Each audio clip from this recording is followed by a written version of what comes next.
Okay, today is the 22nd of August 2010, and we come to Majjhima Nikaya Sutta 82, Ratthapala Sutta, on Ratthapala. This sutta is a very interesting sutta. This talk tonight is the 34th in this series on the Majjhima Nikaya, 34th. Thus have I heard.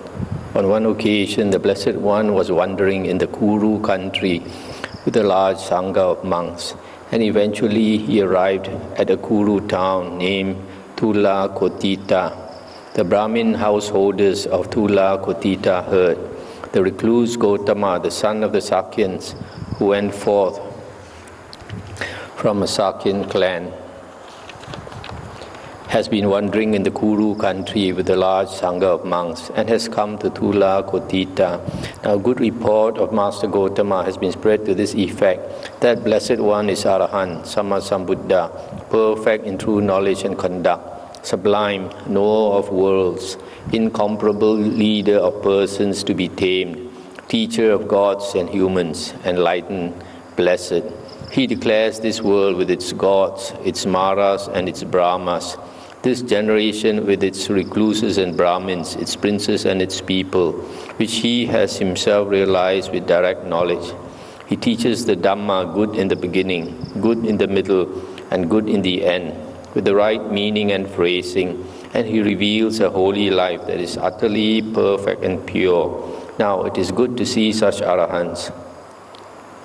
Then the Brahmin householders of Thula Kotita went to the Blessed One. Some paid homage to the Blessed One and sat down at one side. Some exchanged greetings with him, and when this courteous and amiable talk was finished, sat down at one side. Some extended their hands in reverential salutation towards the Blessed One and sat down at one side. Some pronounced their name and clan in the Blessed One's presence and sat down at one side. Some kept silent and sat down at one side. When they were seated, the Blessed One instructed, urged, roused, and encouraged them with talk on the Dhamma. Now at that time, a clansman named Ratthapala, the son of the leading clan in that same Thula Kotita, was sitting in the assembly. Then it occurred to him, as I understand the Dhamma taught by the Blessed One, it is not easy while living in a home to lead the holy life, utterly perfect and pure as a polished shell. Suppose I shave off my hair and beard, put on the yellow robe, and go forth from the home life into homelessness. Then the Brahmin householders of Thula Kotita, having been instructed, urged, roused, and encouraged by the Blessed One with talk on the Dhamma, delighted and rejoiced in his words. They then rose from their seats, and after paying homage to him, they departed, keeping him on their right. Soon after they had gone, the clansman Ratthapala went to the Blessed One, and after paying homage to him, he sat down at one side and said to the Blessed One, Venerable Sir, as I understand the Dhamma taught by the Blessed One, it is not easy while living in a home to lead the holy life, utterly perfect and pure as a polished shell. Venerable Sir, I wish to shave off my hair and beard, put on the yellow robe, and go forth from the home life into homelessness. I would receive the going forth under the Blessed One. I would receive the full ordination. Have you been permitted by your parents, Ratthapala, to go forth from the home life into homelessness? No, Venerable Sir, I have not been permitted by my parents. Ratthapala, Tathagatas do not give the going forth to anyone who does not have his parents' permission. Venerable Sir, I shall see to it that my parents permit me to go forth from the home life into homelessness. Stop here for a moment. The Buddha made a precept that if somebody wants to ordain, he has to get the parents' permission. This came about because the Buddha ordained his son Rahula at a very young age, and the Buddha's father said that he was very pained by this, he said when the Buddha left the house, he was already very hurt. And then now when the grandson, at that time maybe at the age of 6 or 7 years old, left to become a novice monk, he said it pained him to the bone. So he asked the Buddha to, next time if somebody wants to renounce, to get the parents' permission. So the Buddha made this precept. But you can see from the original story that it is meant more for youngsters who are under the guardian of their parents. So this precept, even though there is such a ruling, but if somebody ordains without the parents' permission, after that he is considered ordained. So it is up to the preceptor whether he wants to insist that somebody get the parents' permission or not. Then the clansman Ratthapala rose from his seat, and after paying homage to the Blessed One, he departed, keeping him on his right. He went to his parents and told them, "Mother and father, as I understand the Dhamma taught by the Blessed One, it is not easy while living in a home to lead the holy life, utterly perfect and pure as a polished shell. I wish to shave off my hair and beard, put on the yellow robe, and go forth from the home life into homelessness. Give me permission to go forth from the home life into homelessness." When he had said this, his parents replied, "Dear Ratthapala, you are our only son, dear and beloved. You have been raised in comfort, brought up in comfort. You know nothing of suffering, dear Ratthapala. Even in case of your death, we would lose you unwillingly. So how could we give you our permission to go forth from the home life into homelessness while you are still living?" For the third time, the clansman Ratthapala said to his parents, "Mother and father, give me permission to go forth from the home life into homelessness." For the third time, his parents replied, "Dear Ratthapala, you are our only son, dear and beloved," etc., etc. "How could we give you our permission to go forth from the home life into homelessness while you are still living?"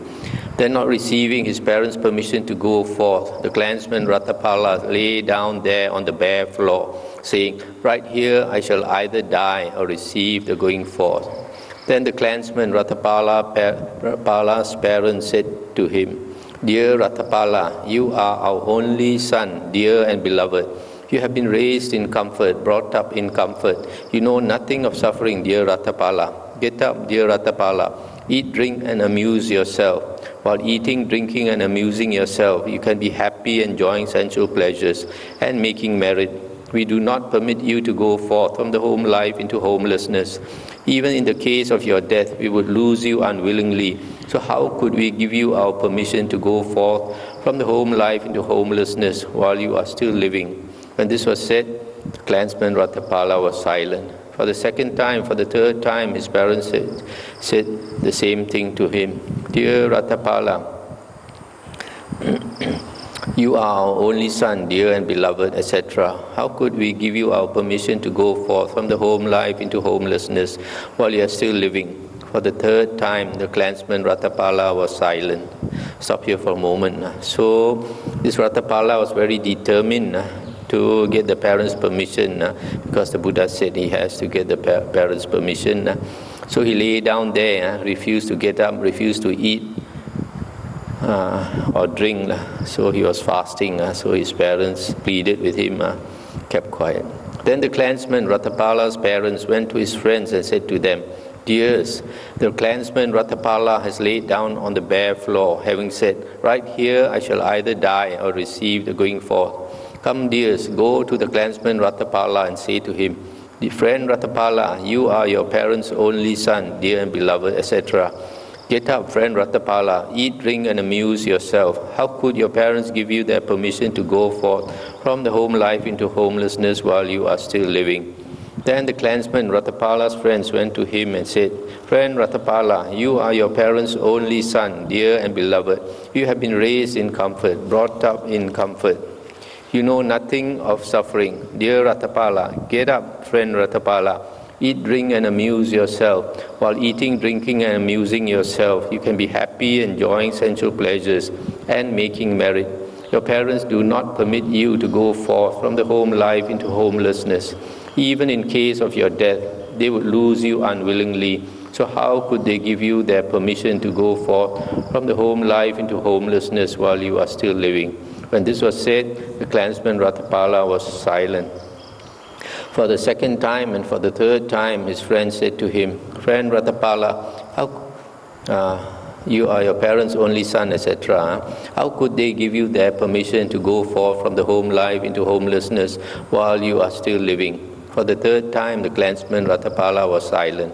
Then the clansman Ratthapala's friends went to his parents and said to them, "Mother and father, the clansman Ratthapala is lying down there on the bare floor, having said, 'Right here I shall either die or get the going forth.' Now, if you do not give him your permission to go forth from the home life into homelessness, he will die there. But if you give him your permission, you will see him after he has gone. And if he does not enjoy the going forth, what else can he do then but return here?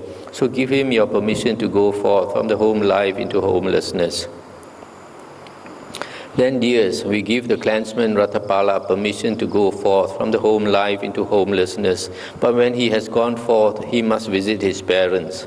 Then the clansman Ratthapala's friends went to him and told him, "Get up, friend Ratthapala, your parents permit you to go forth from the home life into homelessness, but when you have gone forth, you must visit your parents." The clansman Ratthapala then got up, and when he had regained his strength, he went to the Blessed One, and after paying homage to him, he sat down at one side and told him, "Venerable Sir, I have my parents' permission to go forth from the home life into homelessness. Let the Blessed One give me the going forth." Then the clansman Ratthapala received the going forth under the Blessed One. He received the full ordination. Then not long after the Venerable Ratthapala had received the full ordination, a half month after he had received the full ordination, the Blessed One, having stayed at Tulakotita as long as he chose, set out to wander towards Savatthi. Wandering by stages, he eventually arrived at Savatthi, and there he lived at Savatthi in Jeta's Grove, Anathapindika's park. Before long, dwelling alone, withdrawn, diligent, ardent, and resolute, the Venerable Ratthapala, by realizing for himself with direct knowledge, here now entered upon and abided in that supreme goal of the holy life, for the sake of which clansmen rightly go forth from the home life into homelessness. He directly knew birth is destroyed, the holy life has been lived, what had to be done has been done. There is no more coming to any state of being. And the Venerable Ratthapala became one of the Arahants. Then the Venerable Ratthapala went to the Blessed One, and after paying homage to him, he sat down at one side and told him, "Venerable Sir, I wish to visit my parents if I have the Blessed One's permission." Then the Blessed One penetrated mentally the thoughts in Venerable Ratthapala's mind. When he knew that the clansman Ratthapala was incapable of abandoning the training and returning to the low life, he told him, "Now is the time, Ratthapala, to do as you think fit." I'll stop here for a moment. So although here the Sutta says, before long, dwelling alone, withdrawn, diligent, ardent, and resolute, the Venerable Ratthapala, by realizing for himself with direct knowledge, here now entered upon and abided in the supreme goal of the holy life.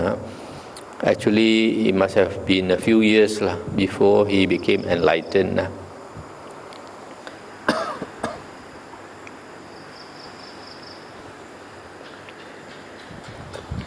Then the Venerable Ratthapala rose from his seat, and after paying homage to the Blessed One, he departed, keeping him on his right. He then set his resting place in order, and taking his bowl and outer robe, set out to wander towards Tulakotita. Wandering by stages, he eventually arrived at Tulakotita. There he lived in Tulakotita, in King Koravia's Migachira garden. Then when it was morning, he dressed, and taking his bowl and outer robe, went into Tulakotita for alms. As he was wandering for alms from house to house in Tulakotita, he came to his own father's house. Now on that occasion, the Venerable Ratthapala's father was sitting in the hall of the central door, having his hair dressed. When he saw the Venerable Ratthapala coming in the distance, he said, our only son, dear and beloved, was made to go forth by these bald-pated recluses. Then at his own father's house, the venerable Ratthapala received neither alms nor a polite refusal. Instead, he received only abuse. Just then, a slave woman belonging to one of his relatives was about to throw away some old porridge. Seeing this, the venerable Ratthapala said to her, "Sister, if that stuff is to be thrown away, then pour it into my bowl here." While she was doing so, she recognized the characteristic features of his hands, his feet, and his voice. Then he went to his mother and said, "Please know, my lady, that my lord's son, Ratthapala, has arrived." The mother said, "Gracious, if what you say is true, you are no longer a slave." Stop here for a moment. So you see, when he went back to his own house, I think his father did not recognize him after so many years. So abused him, chased him away. So when he walked away, he saw the slave about to pour away overnight porridge. So he asked her to pour it into his bowl. And when she did so, she recognized him. So told the mother. The mother was surprised. Then the venerable Ratthapala's mother went to his father and said, "Please know, householder, they say that the clansman Ratthapala has arrived." Just then the venerable Ratthapala was eating the old porridge by the wall of a certain shelter. His father went to him and said, "Ratthapala, my dear, surely there is, and you'll be eating old porridge. Is there not your own house to go to?" Stop here. So here the father saw him eating this old porridge, could hardly speak, could not finish his sentence. And Ratthapala said, "How could we have a house, householder, when we have gone forth from the home life into homelessness? We are homeless, householder. We went to your house, but we received neither alms nor a polite refusal there. Instead, we received only abuse. Come, dear Ratthapala, let us go to the house." "Enough, householder, my meal for today is finished." "Then, dear Ratthapala, consent to accept tomorrow's meal." The venerable Ratthapala consented in silence. Stop here for a moment. So here you see, he addressed his father as householder. In Mandarin we will say "Ji shi gu su gui xi." So he said, "We went to your house, you didn't offer us any food, instead you abused us." So his father asked him to go home. He said, "We don't have a home to go to." His father invited him for the next day's meal. Then, knowing that the venerable Ratthapala had consented, his father went back to his own house, where he had gold coins and bullion made into a large heap and covered it with mats. Then he told the venerable Ratthapala's former wives, "Come, daughters-in-law, adorn yourselves with ornaments in the way Ratthapala found you most dear and lovable." When night had ended, the venerable Ratthapala's father had good food of various kinds prepared in his own house, and had the time announced to the venerable Ratthapala, "It is time, dear Ratthapala, the meal is ready." Then, it being morning, the venerable Ratthapala dressed, and taking his bowl and outer robe, he went to his own father's house and sat down on the seat made ready. Then his father had the pile of gold coins and bullion uncovered and said, "Dear Ratthapala, this is your maternal fortune. Your paternal fortune is another, and your ancestral fortune is yet another. Dear Ratthapala, you can enjoy the wealth and make merit. Come then, dear, abandon the training and return to the low life. Enjoy the wealth and make merit." Stop here for a moment. So here, when the Ratthapala came back to the house, his father brought out all the property from the mother's side, gold coins and bullion. And then he said, "This is only your mother's property. Your father's property has still not come out, and your grandparents' properties also have not are not here. In other words, there's a lot of wealth in this family. Come back, be a layman, enjoy life. At the same time, you can make merit. And then the father also asked the former wives to dress up very nicely for him. Last time, during the Buddha's days, they did not have banks. So your money, you have to hide it somewhere. So this rich man, he took out his hidden property. And Ratthapala said, "Householder, if you would follow my advice, then have this pile of gold coins and bullion loaded on carts and carried away to be dumped midstream in the river Ganges." Why is that? Because, householder, on account of this, there will arise for you sorrow, lamentation, pain, grief, and despair. Then the Venerable Ratthapala's former wives clasped his feet and said to him, "What are they like, my Lord's son, the nymphs for whose sake you lead the holy life?" And he said, "We do not lead the holy life for the sake of nymphs, sisters." And they said, "Our Lord's son Ratthapala calls us sisters." They cried, and right there they fainted. Then the Venerable Ratthapala told his father, "Householder, if there is a meal to be given, then give it. Do not harass us." And his father said, "Eat then, dear Ratthapala, the meal is ready." Stop here for a moment. So here you see, he's very blunt to his father. Instead of appreciating his father's loads of money, he said, "If you listen to me, throw away all this property in the river Ganges." Why? Because if you are attached to it, it will cause you sorrow, lamentation, pain, grief, and despair later.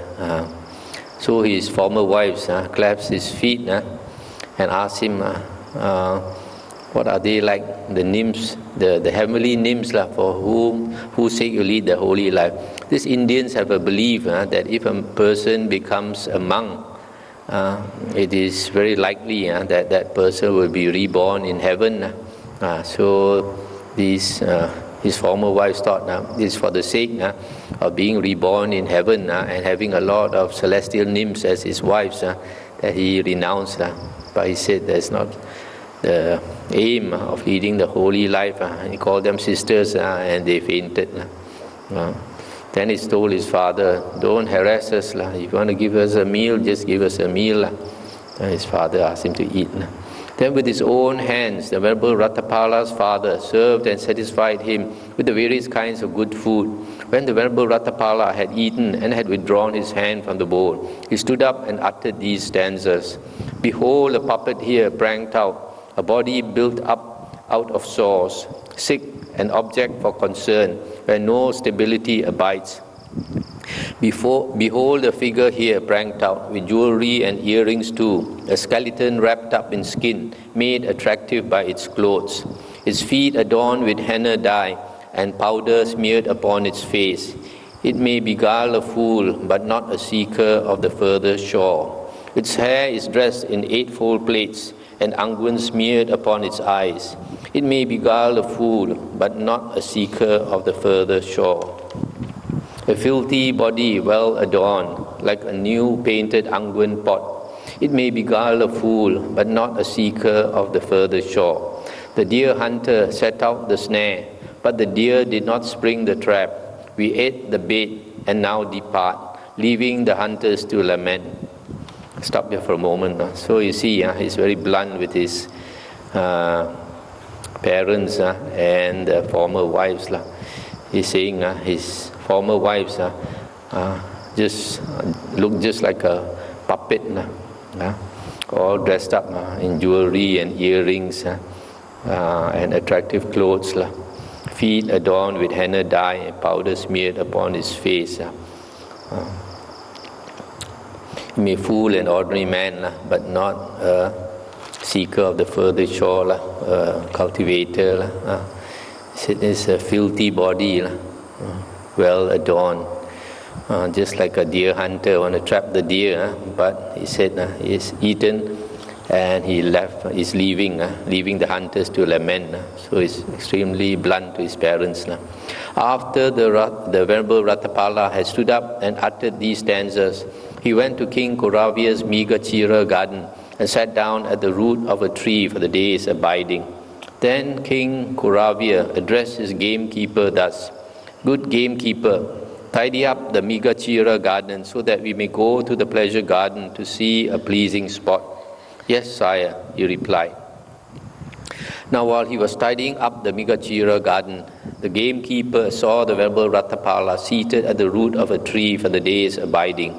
When he saw him, he went to King Kuravya and told him, "Sire, the Migachira garden has been tidied up. The clansman Ratthapala is there, the son of the leading clan in this same Tulakotita, of whom you have always spoken highly.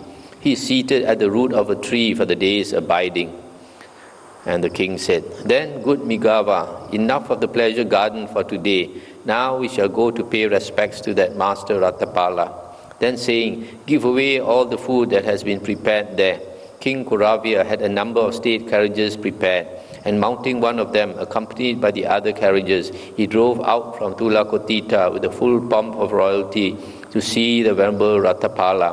He drove thus as far as the road was passable for carriages, and then he dismounted from his carriage and went forward on foot with the following of the most eminent officials to where the Venerable Ratthapala was. He exchanged greetings with the Venerable Ratthapala, and when this courteous and amiable talk was finished, he stood at one side and said, "Here is an elephant rug. Let Master Ratthapala be seated on it." "There is no need, great king. Sit down. I am sitting on my own mat." Stop here for a moment. So this King Kuravya, evidently, he has a high regard for this Venerable Ratthapala. So when he heard that Ratthapala had come back, quickly went to see him. King Kuravya sat down on a seat made ready and said, "Master Ratthapala, there are 4 kinds of loss. Because they have undergone these 4 kinds of loss, some people here shave off their hair and beard, put on the yellow robe, and go forth from the home life into homelessness. What are the 4? They are lost through aging, lost through sickness, loss of wealth, and loss of relatives. And what is lost through aging? Here, Master Ratthapala, someone is old, aged, burdened with years, advanced in life, come to the last stage. He considers thus, I am old, aged, burdened with years, advanced in life, come to the last stage. It is no longer easy for me to acquire unacquired wealth or to augment wealth already acquired. Suppose I shave off my hair and beard, put on the yellow robe, and go forth from the home life into homelessness. Because he has undergone that loss through aging, he shaves off his hair and beard, puts on the yellow robe, and goes forth from the home life into homelessness. This is called loss through aging. But Master Ratthapala is now still young, a black-haired young man, endowed with the blessing of youth, in the prime of life. Master Ratthapala has not undergone any loss through aging. What has he known or seen or heard that he has gone forth from the home life into homelessness? And what is lost through sickness? Here, Master Ratthapala, someone is afflicted, suffering, and gravely ill. He considers thus, I am afflicted, suffering, and gravely ill. It is no longer easy for me to acquire unacquired wealth, etc. Because he has undergone that loss through sickness, he goes forth from the home life into homelessness. This is called loss through sickness. But Master Ratthapala now is free from illness and affliction. He possesses a good digestion that is neither too cool nor too warm but medium. Master Ratthapala has not undergone any loss through sickness. What has he known or seen or heard that he has gone forth from the home life into homelessness? And what is loss of wealth? Here, Master Ratthapala, someone is rich, of great wealth, of great possessions. Gradually, his wealth dwindles away. He considers thus, formerly I was rich, of great wealth, of great possessions. Gradually, my wealth has dwindled away. It is no longer easy for me to acquire unacquired wealth, etc. Because he has undergone that loss of wealth. He goes forth from the home life into homelessness. This is called loss of wealth. But Master Ratthapala is the son of the leading clan in this same Tulakotita. Master Ratthapala has not undergone any loss of wealth. What has he known or seen or heard that he has gone forth from the home life into homelessness. And what is loss of relatives? Here, Master Ratthapala, someone has many friends and companions, kinsmen and relatives. Gradually, those relatives of his dwindle away. He considers thus, formerly I had many friends and companions, kinsmen and relatives. Gradually, those relatives of mine have dwindled away. It is no longer easy for me to acquire unacquired wealth, etc. Because he has undergone that loss of relatives, he goes forth from the home life into homelessness. This is called loss of relatives. But Master Ratthapala has many friends and companions, kinsmen and relatives in this same Tulakotita. Master Ratthapala has not undergone any loss of relatives, but has he known or seen or heard that he has gone forth from the home life into homelessness? Master Ratthapala, these are the 4 kinds of loss. Because they have undergone these 4 kinds of loss, some people here shave off their hair and beard, put on the yellow robe, and go forth from the home life into homelessness. Master Ratthapala has not undergone any of these, but has he known or seen or heard that he has gone forth from the home life into homelessness? And Venerable Ratthapala said, Great King, Maharaja, there are 4 summaries of the Dhamma that have been taught by the Blessed One who knows and sees, Arahant Sammasambuddha. Knowing and seeing and hearing them, I went forth from the home life into homelessness. What are the 4? 1. Life in any world is unstable, it is swept away. This is the first summary of the Dhamma taught by the Blessed One who knows and sees, Arahant Sammasambuddha. Knowing and seeing and hearing this, I went forth from the home life into homelessness. 2. Life in any world has no shelter and no protector. This is the second summary of the Dhamma taught by the Blessed One who knows and sees, Arahant Sammasambuddha, etc. 3. Life in any world has nothing of its own. One has to leave all and pass on. This is the third summary of the Dhamma taught by the Blessed One who knows and sees, Arahant Sammasambuddha, etc. 4. Life in any world is incomplete, insatiate, the slave of craving. This is the 4th summary of the Dhamma taught by the Blessed One who knows and sees, Arahant Sammasambuddha, etc. Great King, these are the 4 summaries of the Dhamma that have been taught by the Blessed One who knows and sees, Arahant Sammasambuddha. Knowing and seeing and hearing them, I went forth from the home life into homelessness. And the king said, Master Ratthapala said, life in any world is unstable, it is swept away. How should the meaning of that statement be understood? And Venerable Ratthapala said, what do you think, great king? When you were 20 or 25 years old, were you an expert rider of elephants, an expert horseman, an expert charioteer, an expert archer, an expert swordsman, strong in thighs and arms, sturdy, capable in battle? And the king said, when I was 20 or 25 years old, Master Ratthapala, I was an expert rider of elephants, an expert horseman, etc., strong in thighs and arms, sturdy, capable in battle. Sometimes I wondered if I had supernormal power then. I do not see anyone who could equal me in strength. What do you think, great king? Are you now as strong in thighs and arms, as sturdy and as capable in battle? No, Master Ratthapala. Now I am old, aged, burdened with years, advanced in life, come to the last stage. My years have turned 80. Sometimes I mean to put my foot here, and I put my foot somewhere else. Great king, Venerable Ratthapala said, it was on account of this that the Blessed One who knows and sees, Arahant Sammasambuddha, said, life in any world is unstable, it is swept away. And when I knew and saw and heard this, I went forth from the home life into homelessness. And the king said, it is wonderful, Master Ratthapala, it is marvelous how well that has been expressed by the Blessed One who knows and sees, Arahant Sammasambuddha. Life in any world is unstable, it is swept away. It is indeed so. Stop here for a moment. So here, this king said when he was young, he was extremely strong. He was so strong. Sometimes he wondered where all his strength came from. And he couldn't see anyone who could equal him in strength. But now that he's 80 years old, he said he wants to put his foot here and his foot goes somewhere else, just like many people. walk also unstable. So he agreed. Life is unstable. It is swept away.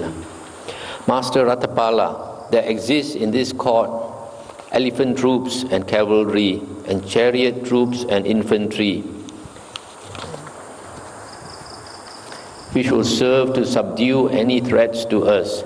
Now Master Ratthapala said, life in any world has no shelter and no protector. How should the meaning of that statement be understood?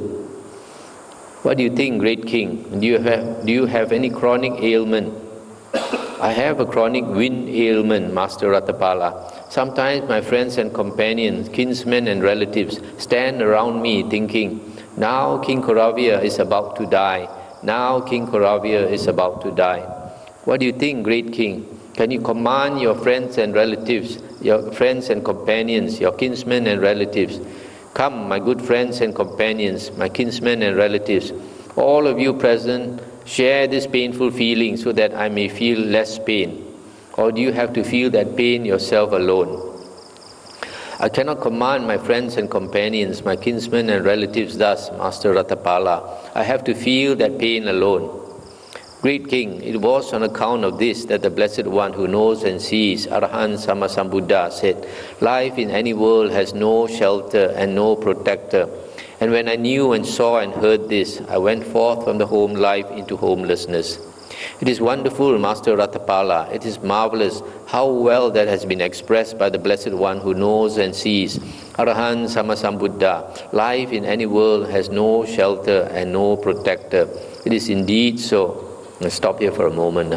So here, referring to this saying that life in any world has no shelter and no protector, the king says he has so much soldiers, so much troops. He thought that was his shelter and protector. But when this Ratthapala asked him about his sickness, he said, oh yeah, he has this sickness which gives him so much pain, and he cannot share that pain with anybody else. So that's why it's true, life has no shelter and no protector. Master Ratthapala, there exists in this court abundant gold coins and bullion stored away in vaults and depositories. Now Master Ratthapala said, life in any world has nothing of its own. One has to leave all and pass on. How should the meaning of that statement be understood? What do you think, great king? You now enjoy yourself provided and endowed with the 5 chords of sensual pleasure, but will you be able to have it of the life to come? Let me likewise enjoy myself provided and endowed with these same 5 chords of sensual pleasure. Or will others take over this property while you will have to pass on according to your actions or karma? I cannot have it thus of the life to come, Master Ratthapala. On the contrary, others will take over this property while I have to pass on according to my actions. Great king, it was on account of this that the Blessed One who knows and sees, Arahant Sammasambuddha, said, life in any world has nothing of its own. One has to leave all and pass on. And when I knew and saw and heard this, I went forth from the home life into homelessness. It is wonderful, Master Ratthapala. It is marvelous how well that has been expressed by the Blessed One who knows and sees, Arahant Sammasambuddha. Life in any world has nothing of its own. One has to leave all and pass on. It is indeed so. Stop here for a moment. So here, this Venerable Ratthapala is trying to show the king that we came into this world empty-handed. And however much property and wealth we accumulate, not 1 cent we can take with us. So it's no point to accumulate so much money when you can't even take 1 cent with you. So that's why this Venerable Ratthapala, he realized this and left home. Now Master Ratthapala said, life in any world is incomplete, insatiate, the slave of craving. How should the meaning of that statement be understood? What do you think, great king? Do you reign over the rich Kuru country? Yes, Master Ratthapala, I do. What do you think, great king? Suppose a trustworthy and reliable man came to you from the east and said, please know, great king, that I have come from the east, and there I saw a large country, powerful and rich, very populous and crowded with people. There are plenty of elephant troops there, plenty of cavalry, chariot troops and infantry. There is plenty of ivory there, and plenty of gold coins and bullion, both unworked and worked, and plenty of women for wives. With your present forces, you can conquer it. Conquer it then, great king. What would you do? We would conquer it and reign over it, Master Ratthapala. What do you think, great king? Suppose a trustworthy and reliable man came to you from the west, from the north, from the south, and similarly said, please know, great king, that I have come from the north, from the west, from the south, and there I saw a large country, powerful and rich, etc. And with your present forces, you can conquer it now. Conquer it then, great king. What would you do? You would conquer it too and reign over it, Master Ratthapala. Great king, it was on account of this that the Blessed One who knows and sees, Arahant Sammasambuddha, said, life in any world is incomplete, insatiate, the slave of craving. And when I knew and saw and heard this, I went forth from the home life into homelessness. It is wonderful, Master Ratthapala. It is marvelous how well that has been expressed by the Blessed One who knows and sees. Arahant Sammasambuddha. Life in any world is incomplete, insatiate, the slave of craving. It is indeed so. Stop here for a moment. So here, this Venerable Ratthapala showed the king that even though now he is so rich and powerful, and yet he is not satisfied. If there were another country, rich and he is able to conquer it with his army, he would, because of greed, still want to conquer some other countries. However, many countries he conquers, still not enough. Still cannot satisfy that greed, that craving. That is what the Venerable Ratthapala said. And having said, he said further, I see men wealthy in the world, who yet from ignorance give not their gathered wealth. Greedily they hoard away their riches, longing still for further sensual pleasures. A king who has conquered the earth by force and rules over the land, the ocean bounds, is yet unsated with the sea's near shore, and hungers for its further shore as well. Most other people too, not just a king, encounter death with craving unabated. With plans still incomplete, they leave the corpse. Desires remain unsated in the world. His relatives lament and rend their hair, crying, Ah me, alas, our love is dead. They bear away the body wrapped in shrouds to place it on a pyre and burn it there. Clad in a shroud, he leaves his wealth behind. Prodded with stakes, he burns upon the pyre. And as he dies, no relatives or friends can offer him shelter and refuge here. While his heirs take over his wealth, this being must pass on according to his actions or karma. And as he dies, nothing can follow him, not child, nor wife, nor wealth, nor royal estate. Longevity is not acquired with wealth, nor can prosperity banish old age. Short is this life, as all the sages say. Eternity it knows not, only change. The rich and poor alike shall feel death's touch. The fool and sage as well shall feel it too. But while the fool lies stricken by his folly, no sage will ever tremble at the touch. Better is wisdom here than any wealth, since by wisdom one gains the final goal. For people through ignorance do evil deeds, while failing to reach the goal from life to life. As one goes to the womb and the next world, renewing the successive round of births, another of little wisdom, trusting him, goes also to the womb and the next world. Just as a robber caught in burglary is made to suffer for his evil deed, so people after death in the next world are made to suffer for their evil deeds. Sensual pleasures, varied, sweet, delightful, in many different ways disturb the mind. Seeing the danger in these sensual ties, I chose to lead the homeless life, O king.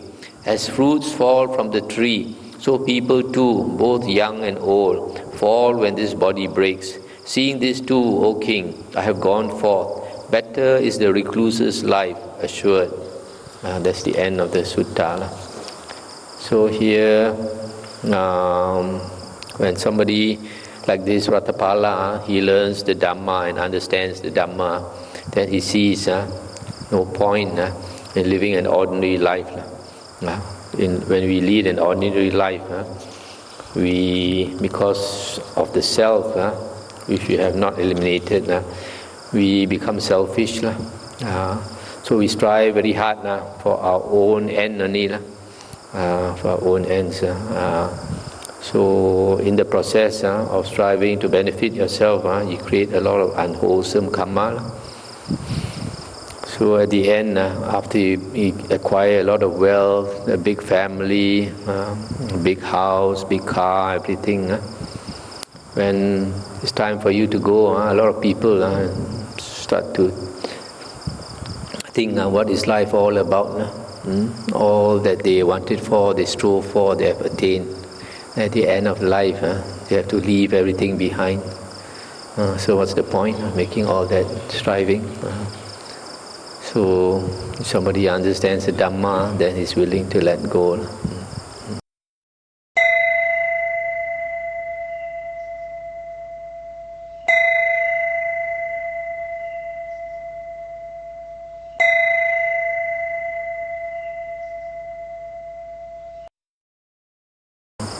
We come to the next sutta, 83, Makhadeva Sutta, King Makhadeva. Thus have I heard. On one occasion, the Blessed One was living at Mithila in the Makhadeva mango grove. Then in a certain place, the Blessed One smiled. It occurred to the Venerable Ananda, what is the reason, what is the cause for the Blessed One's smile? The Tathagatas do not smile for no reason. So he arranged his upper robe on one shoulder, and extending his hands in reverential salutation towards the Blessed One, he asked, Venerable Sir, what is the reason, what is the cause for the Blessed One's smile? The Tathagatas do not smile for no reason. And the Buddha said, once Ananda, in this same Mithila, there was a king named Makhadeva. He was the righteous king who ruled by the Dhamma, a great king who was established in the Dhamma. He conducted himself by the Dhamma among Brahmins and householders, among town dwellers and country folk, and he observed the Uposatha days on the 14th, 15th and 8th of the fortnight. And stop here for a moment. Now, these Uposatha days are the days when a lay person keeps the 8 precepts and cultivates the spiritual path on that day. And the days are here it says 14, 15 and 8th of the fortnight. Because in the Indian calendar, they count every fortnight. So in our Chinese calendar, the lunar calendar, it will be the 8th day, the 15th day, the 23rd day, and 30th day of the lunar month. Sometimes you don't have 30 days in the lunar month, you have 29 days. Then the last one is the 29th day. So like when it says 14th, 14 it means the 29th day of the lunar month. So the 15 means either the 15th day of the lunar month or the 30th day of the lunar month. That's what you mean by the 15th day of the fortnight. And then the 8th day of the fortnight is either the 8th day of our lunar calendar or the 23rd day of the lunar calendar. To continue. Now at the end of many years, many hundred years, many thousand years, King Makhadeva addressed his barber thus, Good barber, when you see any grey hairs growing on my head, then tell me. Yes, sire, he replied. And after many years, many hundred years, many thousand years, the barber saw grey hairs growing on King Makhadeva's head. When he saw them, he said to the king, The divine messengers have appeared, sire. Grey hairs are to be seen growing on your majesty's head. And he said, Then, good barber, pull out those grey hairs carefully with tweezers and put them in my palm. Yes, sire, he replied. And he pulled out those grey hairs carefully with tweezers and put them in the king's palm. Then King Makhadeva gave the best township to his barber, and calling the prince, his eldest son, he said, Dear Prince, the divine messengers have appeared. Grey hairs are seen growing on my head. I have enjoyed human sensual pleasures. Now it is time to seek divine sensual pleasures. Come, dear Prince, take over the kingship. I shall shave off my hair and beard, put on the yellow robe, and go forth from the home life into homelessness. And now, dear Prince, when you too see grey hairs growing on your head, then after giving the best township to your barber, and after carefully instructing the prince, your eldest son, in kingship, shave off your hair and beard, put on the yellow robe, and go forth from the home life into homelessness. Continue this good practice instituted by me, and do not be the last man. Dear Prince, when there are two men living, he under whom there occurs a breach of this good practice, he is the last man among them. Therefore, dear Prince, I say to you, continue this good practice instituted by me, and do not be the last man. Then after giving the best township to his barber, and after carefully instructing the prince, his eldest son, in kingship, in the Makhadeva mango grove, he shaved off his hair and beard, put on the yellow robe, and went forth from the home life into homelessness. I'll stop here for a moment. So here you see this wise king.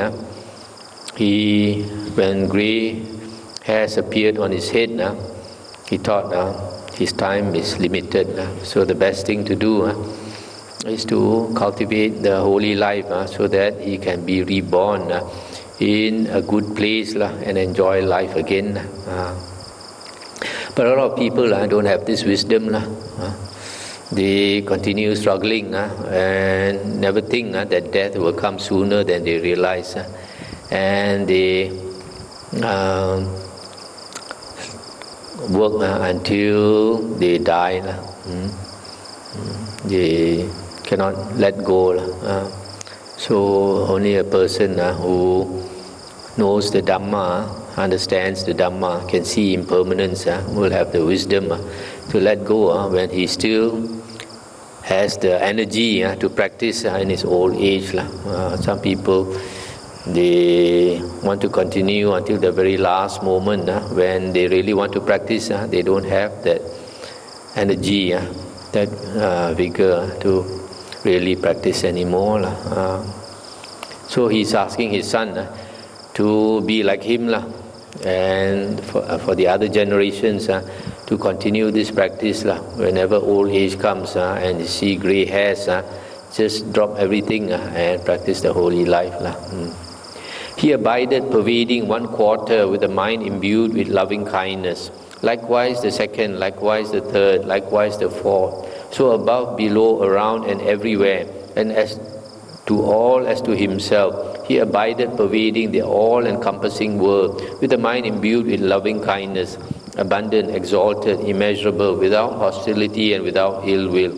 He abided, pervading 1/4 with a mind imbued with compassion, similarly with a mind imbued with joy, with equanimity. Likewise the second, likewise the third, likewise the fourth quarter. So above, below, around, and everywhere, and to all as to himself, he abided, pervading the all-encompassing world with a mind imbued with the 4 Brahma Viharas, Metta, Karuna, Mudita, and Upekkha, namely loving kindness, compassion, joy, and equanimity, abundant, exalted, immeasurable, without hostility and without ill will. For 84,000 years, King Makhadeva played childish games. For 84,000 years, he acted as vice regent. For 84,000 years, he governed the kingdom. For 84,000 years, he led the holy life in this Makhadeva mango grove, after shaving off his hair and beard, putting on the yellow robe, and going forth from the home life into homelessness. By developing the 4 divine abodes, Brahma Viharas, on the dissolution of the body after death, he passed on to the Brahma world. Stop here for a moment. So here, this number 84,000 is just a great number in Indian culture. There is some sutta where the Buddha mentioned that humans, the lifespan varies varies, and the lowest it can go is 10 years. The highest it can go 80,000 years generally. But for somebody like this king, who is a wheel-turning king, who rules according to Dhamma, follows Dhamma, he's supposed to have a longer lifespan. So this king, after he renounced his kingdom, he practiced the holy life.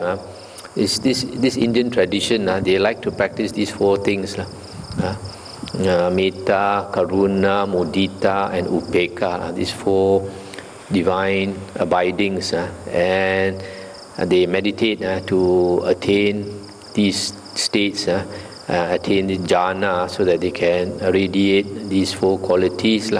And because they can attain jhana after passing away, they are reborn in the Brahma heavens, the heaven of the first jhana. Now, at the end of many years, many 100 years, many 1,000 years, King Makhadeva's son addressed his barber thus. So similarly, the King Makhadeva's son, after a long time, when grey hairs appeared on his hair, he also renounced his kingdom. And after renouncing his kingdom, he developed the four divine abodes.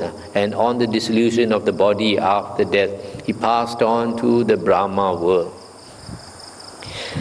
The descendants of King Makhadeva's son, to the number of 84,000 kings in succession, after shaving off their hair and beard and put on the yellow robe, went forth from the home life into homelessness, and this Makhadeva mango grove. They abided, pervading one quarter with a mind imbued with loving kindness, with compassion, with joy, with equanimity, etc., without ill will. For 84,000 years they played childish games. For 84,000 years they acted as vice regents. For 84,000 years they governed the kingdom. For 84,000 years they led the holy life in this Makhadeva mango grove. After shaving off the hair and beard, putting on the yellow robe, and going forth from the home life into homelessness by developing the four divine abodes. And on the dissolution of the body after death, they passed on to the Brahma world. Stop here for a moment. So the descendants of King Makhadeva, they followed what he taught and followed his advice. Each one of them, in their old age, they renounced the kingdom, handed it over to their son, and cultivated the holy life and practiced the four Brahma Viharas, so that they were reborn in the Brahma world. Nimi was the last of those kings. He was a righteous king who ruled by the Dhamma, a great king who was established in the Dhamma. He conducted himself by the Dhamma among Brahmins and householders, among town dwellers and country folk. And he observed the Uposatha days on the 14th, 15th and 8th of the fortnight. Once Ananda, when the gods of the 33 had met together and were seated in the Sudhamma assembly, this discussion arose among them. It is a gain, sirs, for the people of Videha. It is a great gain for the people of Videha that their king Nimi is a righteous king who rules by the Dhamma, a great king who is established in the Dhamma.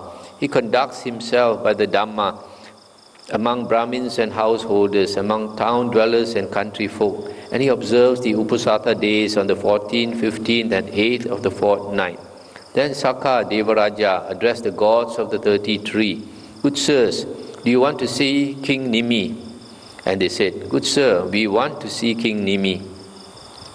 Now on that occasion, it being the Uposatha day of the 15th, King Nimi had washed his head and ascended to the upper palace chamber where he was seated for the Uposatha observance. Then just as quickly as a strong man might extend his flexed arm, or flex his extended arm, Sakka Devaraja vanished among the gods of the 33 and appeared in the presence of King Nimi. He said, it is a gain for you, great king. It is a great gain for you, great king. When the gods of the 33 had met together and were seated in the Sudhamma assembly, this discussion arose among them. It is a gain, sirs, for the people of Videha. It is a great gain for the people of Videha that the king Nimi is a righteous king who rules by the Dhamma, etc. Great king, the gods want to see you. I shall send a chariot harnessed to 1,000 thoroughbreds for you, great king. Great king, mount the divine chariot without misgiving. King Nimi consented in silence. Then just as quickly as a strong man might extend his flexed arm, or flex his extended arm, Sakha Devaraja vanished in the presence of King Nimi and appeared among the gods of the 33. Stop here for a moment. So you can see from here, when somebody is so virtuous like this King Nimi, even the gods know, and the gods having great respect for him, knowing that he practices the meditation and probably will be reborn in the Brahma heavens. So they had great respect for him and invited him to heaven. Then Sakha Devaraja addressed the charioteer Matali thus: Come, good Matali, prepare a chariot harnessed to 1,000 thoroughbreds and go to King Nimi and say, Great king, this chariot harnessed to 1,000 thoroughbreds has been sent for you by Sakha Devaraja. Great king, mount the divine chariot without misgiving. May your words be held sacred, the charioteer Matali replied. And having prepared a chariot harnessed to 1,000 thoroughbreds, he went to King Nimi and said, Great king, this chariot harnessed to 1,000 thoroughbreds has been sent for you by Sakha Devaraja. Great king, mount the divine chariot without misgiving. But great king, by which route shall I drive you? By that on which doers of evil experience the results of evil actions, or by that on which doers of good experience the results of good actions? Drive me by both routes, Matali.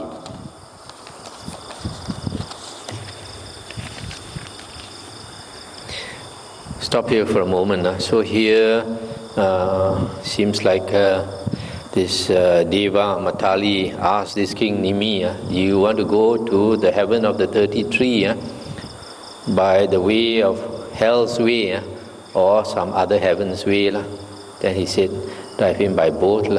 So this chariot had to go to two places. Matali brought King Nimi to the Sudhamma assembly. Sakha Devaraja saw King Nimi coming in the distance and said to him, Come, great king, welcome, great king. The gods of the 33, great king, seated in the Sudhamma assembly, have expressed themselves thus. It is a gain, sirs, for the people of Videha. It is a great gain for the people of Videha, etc., etc. Great king, the gods of the 33 want to see you. Great king, enjoy divine might among the gods. And he said, Enough, good sir, let the charioteer drive me back to Mithila. There I will conduct myself by the Dhamma among Brahmins and householders, among town dwellers and country folk. There I will observe the Uposatha days on the 14th, 15th and 8th of the fortnight.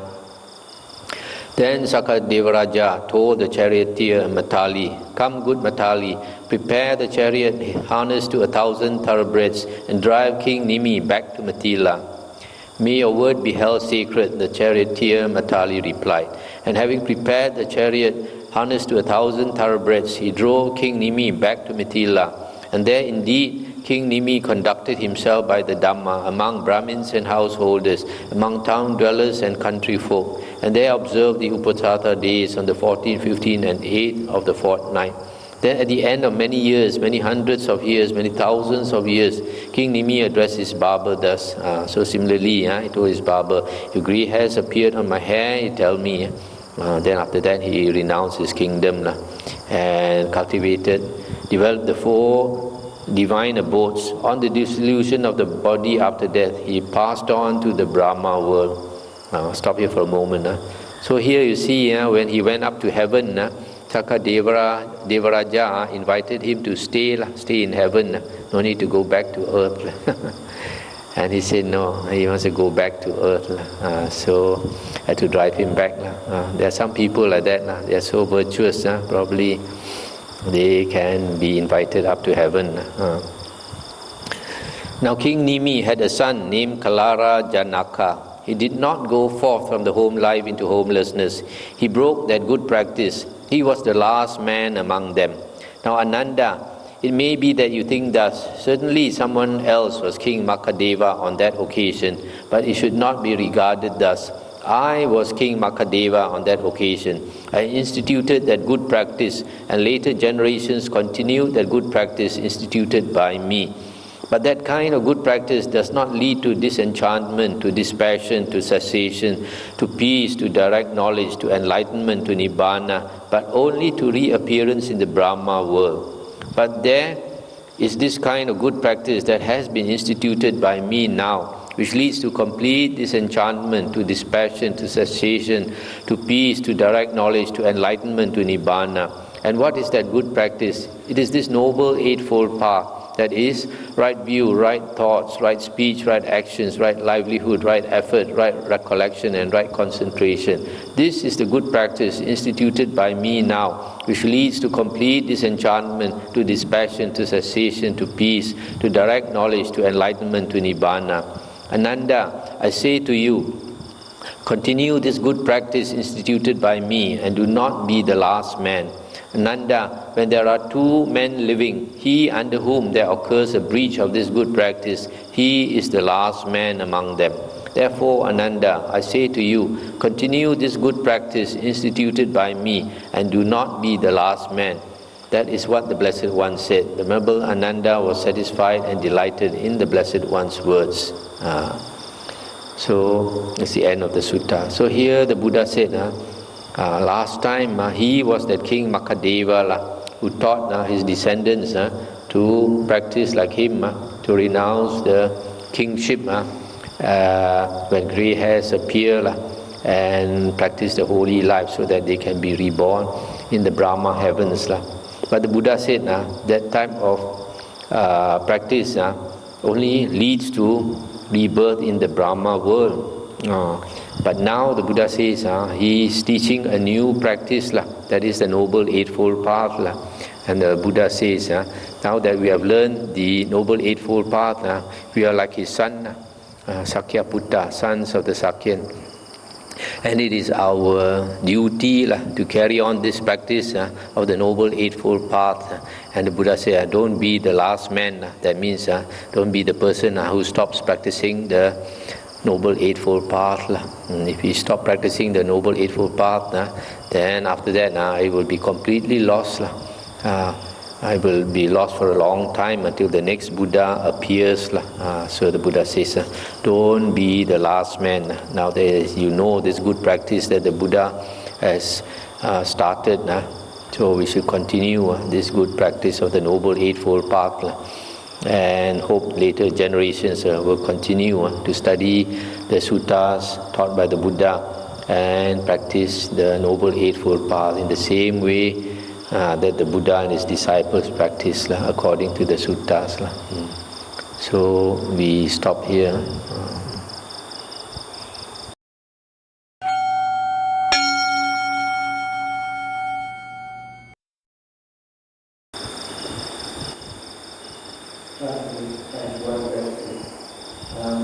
The last part you mentioned about the next Buddha, and in the text or whatever books I read, indeed given in Australia, and you see the very big fat person was visited in the temples and all that, or there could be no description of Maitreya Buddha, the statue of Maitreya Buddha that Chinese have made, that is showing him so fat with children all around him, is just a concept, a Chinese concept, because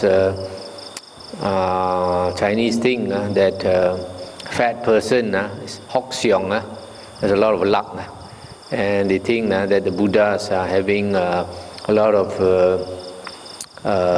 blessings would be like that. But in my thinking, all Buddhas strive on the holy path. So I think all Buddhas should be quite slim. And you can find in our suttas that the Buddha praises ascetics who are slim.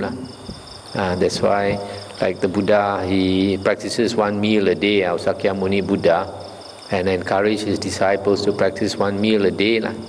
So I would think that all Buddhas also are like that. So I don't think you can find a fat Buddha like the Maitreya statue that people have created. Okay?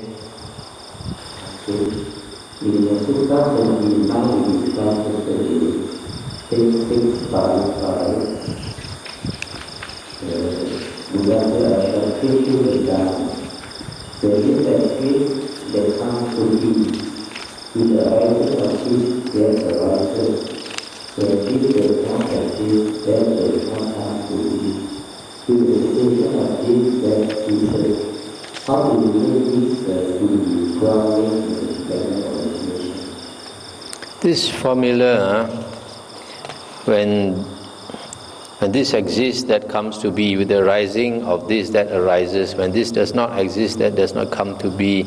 The cessation of this, that ceases. This is a general formula of dependent origination for all cases.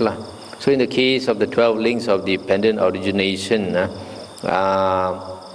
the first link is ignorance. So because ignorance comes into existence, with the rising of ignorance, the next link, sankhara, comes to be. Sankhara is the will to live. So it continues like that. Because of the existence of sankhara, then consciousness arises. So similarly for all the links. So the reverse, when this does not exist, that does not come to be.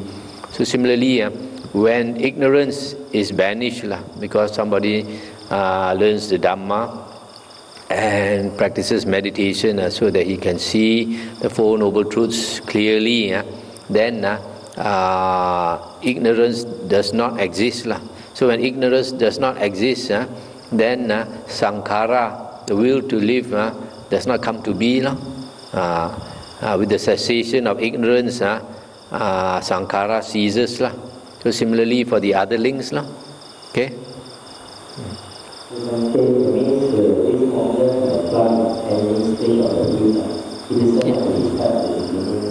Any stage.